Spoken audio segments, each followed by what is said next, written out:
This is Tim Staten with Tim Stating the Obvious. What is this podcast about? It's simple. You are entitled to great leadership everywhere you go, whether it's to church, whether it's to work, whether it's at your house, you are entitled to great leadership. And so in this podcast, we take leadership principles and theories and turn them into everyday relatable and usable advice.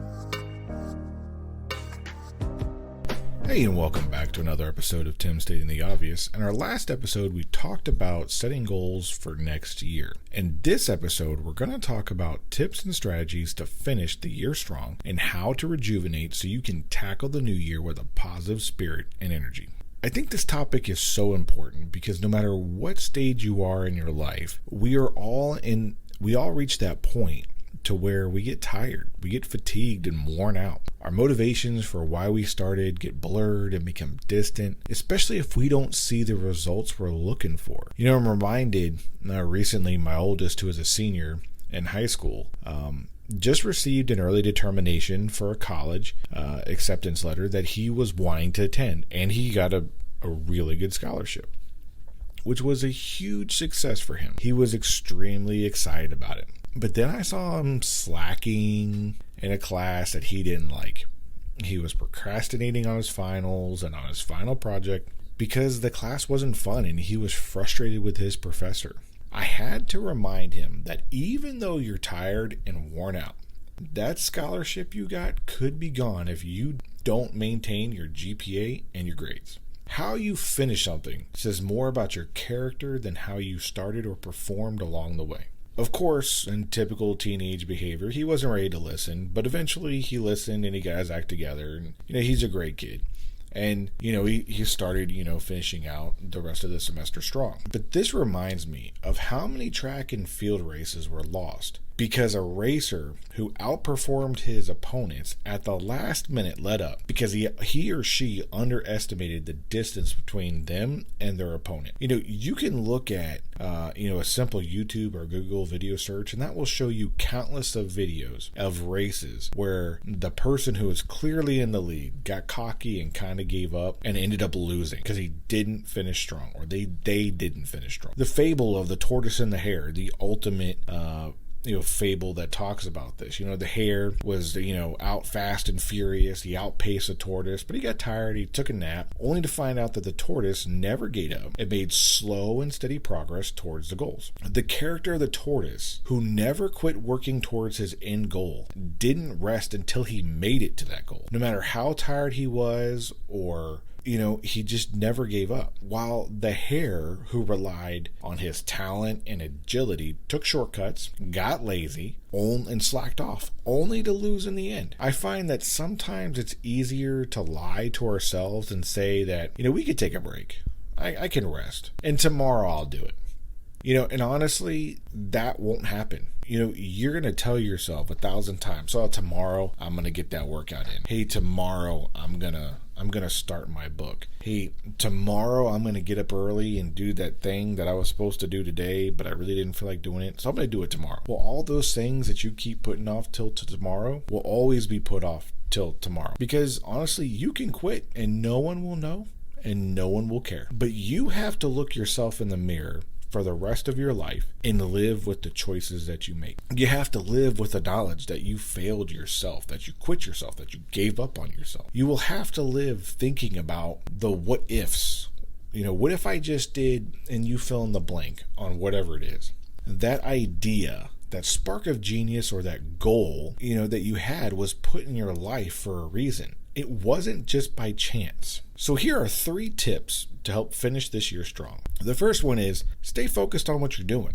I remember when I was younger and I was playing baseball.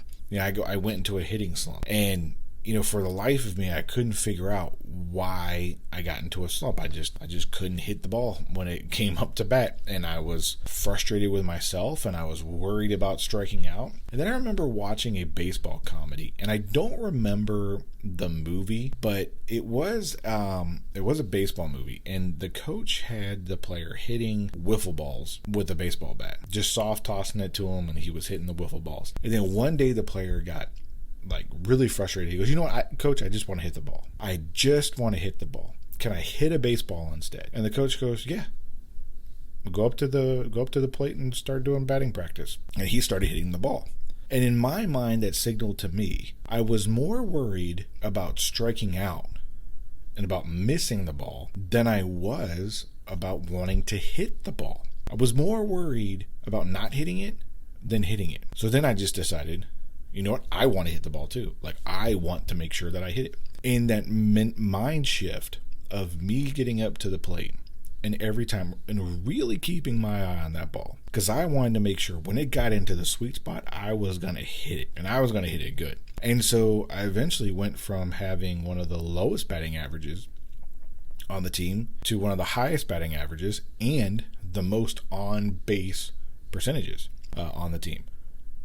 And that's all because my mentality changed. I wasn't worried about the obstacles in the way or what was going to happen or me not achieving what it was that I wanted to do, and the goal was to hit the ball. I was just focused on seeing the ball, hitting the ball. And it was simple. See it, hit it. But it came with a lot of practice too. And so you have to keep focused on what you're doing and why you're doing it. You have to want to do it. So stay focused is the first one. The second tip is write down in the morning what your goal is and how you will achieve it. Write it on a mirror, whether it's in your bathroom and you're getting ready in the morning, so that way you'll see it. Write in your planner, so whenever you get to where you're going and you open it up, you're going to see it that day that you look into it. So rewrite it down on that page on that day. And write it down in another place where you're going to see it. There is something about the connection between the mind and the body when you think about something and you physically write it out. And by the repetition of doing that will help reinforce your goal and your motivational and your mental state, and you'll redirect your efforts on what it is and its importance to you. It's a constant reassurance and a reminder that this is your goal, this is your focus, and this is what you're going to do to achieve it. And the last tip that I'm going to offer up is everything is mind over matter, right? If you don't mind, then it doesn't matter. So your own mindset is something you have to get over. You may be limiting yourself. You have to get out of your own way and tell yourself that you're going to finish what you started, and you will finish strong. You see, your mind controls the body. Your body will do what the mind thinks it can do. So whether you think you can or you think you can't, you're absolutely 100% correct. If you think you can do a backflip, you will do a backflip. If you think you can't do a backflip, you won't ever do it, because your mind will induce a level of fear. You'll have negative thoughts, and that will slow your body down. If you think you can't do something, then your body will react to that thought. If you think you can, then you will. Maybe not on your first try, but as you practice and your mind is like, I'm going to do this, I'm going to do this, I want to do this, then you will. If you tell yourself I'm tired and I'm burned out, then you will be. You will be tired and you will be burned out. But if your body starts to feel that way, and then you tell your mind and you tell yourself, I may feel this way, but I can keep going. I will keep going. I will continue to do the things that I need to do, no matter how I feel. Then you will.